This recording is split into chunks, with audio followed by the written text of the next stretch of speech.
Now, as the saying goes, he who has never failed has never tried anything.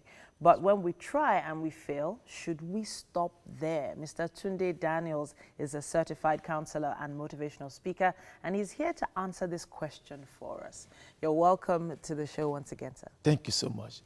Okay, so we just mentioned now that, people need to try, at least try to succeed. I'm of the opinion that if you've never tried and you've never failed, then you've never actually gone the extra mile to get something done. Absolutely. So what is it that people need to take note of so that they can pick themselves up again? Thank you so much. If you study the lives of great men, you will realize one thing that is common with all of them. They have failed before.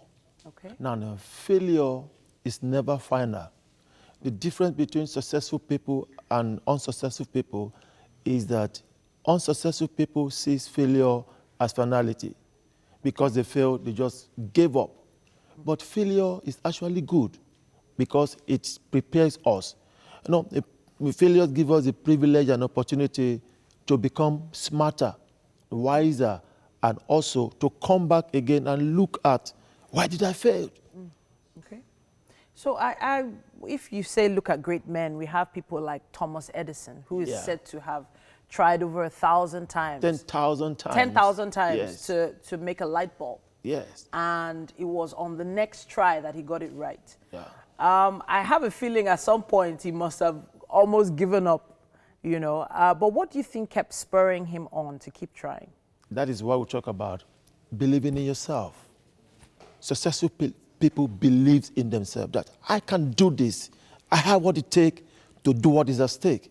So I haven't failed. If I know what he said, I learned 10,000 times that it doesn't work, which means when you keep failing, there must be something you are seeing that others are not seeing. But unsuccessful people, all they see is failure. And they just tell themselves, I can't do this. But once you believe in yourself, trust me, you will make success of anything. Okay, but what about surrounding factors, the environment in which you find yourself? Because I feel like Thomas Edison must have had some kind of support system. For instance, great people are only as great as the team that work with them. Yes. So if, for instance, you're in an environment where nobody's really pushing you, no one is actually motivating you, where do you find that motivation from to keep going, especially after a catastrophic failure? Thank you so much. The environment has a lot to do with who we are and what we become. But most importantly, we must realize that success comes from within. If you can't find motivation around you, you must look inward. In fact, that is where success begins from, inward. If your environment is like where we are now, a lot of discouragement everywhere. I've seen people, young men who told me, a young man told me that his dad looked at him and said, he cannot make anything out of life. I looked at him and I said, listen, your dad is only a caretaker. It is God, is the manufacturer who knows everything about the product. If you can look inward, you can be successful. I like the way you said look inward. But then I feel like that has a lot to do with the way we were raised. You mentioned a young man who talked about his father. Yes. What would you say to parents now watching who haven't been encouraging their kids when they notice maybe they fail at homework? Something as simple as homework, and they fail it. You hardly have, you have some parents who are not actually motivating these kids. Thank you so much. In fact, I love to talk to parents because everything rises and drops at their doorstep. Parents, your job is to give your children motivation. Your job is to make sure you talk to them. I have a mom, oh my God, who will wake me up 3 a.m. and said to me, look here, you can become anything. Wow. 3 a.m., she will look at me and say, listen, nobody can stop you if you don't want to be stopped.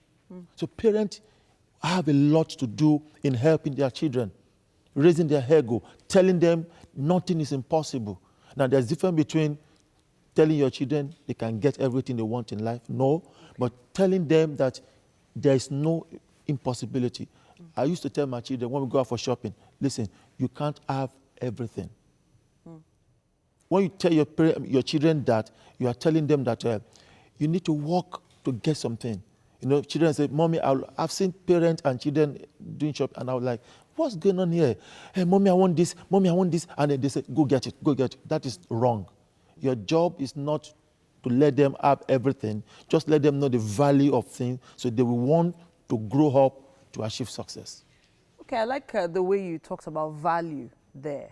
So a lot of people are working towards something and they can see like a failure coming. They can see that this is not going as planned, you know, and they want to have a turnaround. What steps do you think they can take to turn it around, to prevent that failure from coming?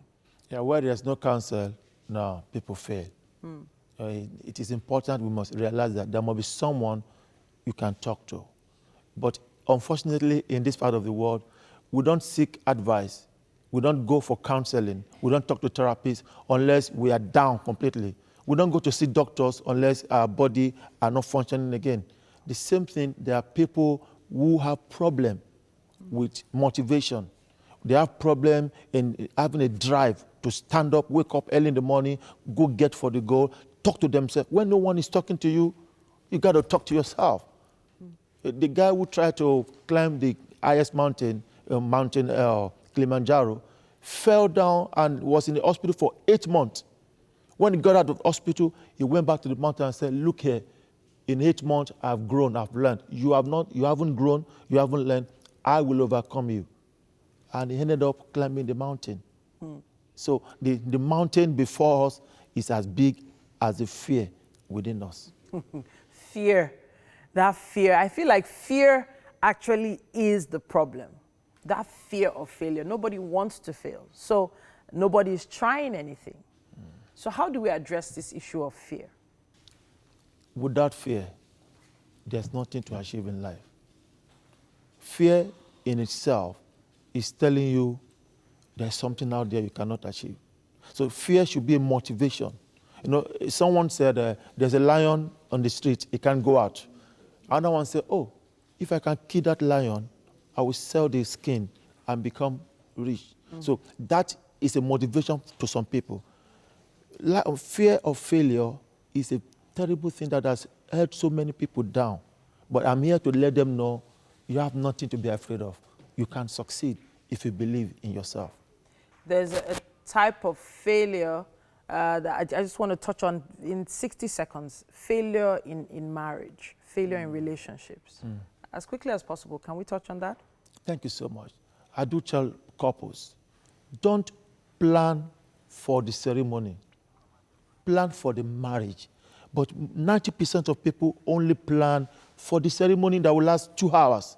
They don't have time to sit down before premarital counseling to know about money, about emotional balance, dealing with your in-laws, respect, submission, planning. They don't plan, they don't do that. Only go shopping, buy the ring, this, and then at the end of the day, you realize that you have to live with somebody. After all the glamour is gone, what next? So it's about planning. Planning.